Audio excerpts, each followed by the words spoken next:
ব্যারাকপুরে গায়ে আগুন লাগিয়ে আত্মঘাতী মহিলা।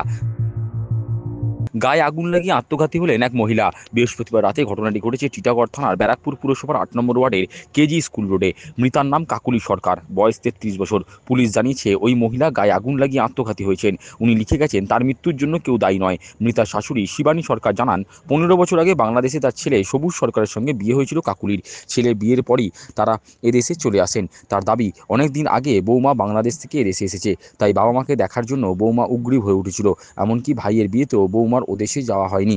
শিবানী দেবী আরও জানান, এনআরসি নিয়ে বৌমা খুব চিন্তা করত। বৃহস্পতিবার রাতে দোতলার ছাদের দরজা আটকে বৌমা গায়ে আগুন লাগিয়ে আত্মহত্যা করেছে। পুলিশ তার স্বামী সহ 2 পুত্রকে আটক করে নিয়ে গেছে। যদি এখান থেকে খেদাই দিতে আমরা কই যাবো, এই জন্যই বউটা খুব কাতর ছিল, অনেক ভীতু ছিল।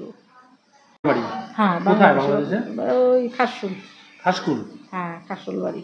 ও কি কাগজপত্র ছিল না? না না, আইসে তো অনেক আগে, কত বছর আগে এসছে? ধরেন 15-20 হইব। 15-20 বছর আগে এসছে। ও 15 বছর হইব আর কি।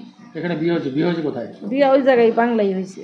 বাংলাদেশ। আপনারা বাংলাদেশে থাকতেন আগে? ওরে পেটে করে আইছে। আপনারা বাংলাদেশে থাকতেন? হ্যাঁ হ্যাঁ, আমরা বাংলাদেশ। আপনারা এসছেন কবে? আমরা এসছি ওই তো 15 বছর হবে, 15 এরকম, এইরকমই হবে। ওই ভয়ে ভয়ে? এই পাইতো মনে করছে কি খেদাই দিব এই দেশ থেকে। হুম কয় আবার কই যামু, বাড়ি ঘর বিক্রি হয়ে গেছে, হুম। যাওয়ার জায়গা নাই।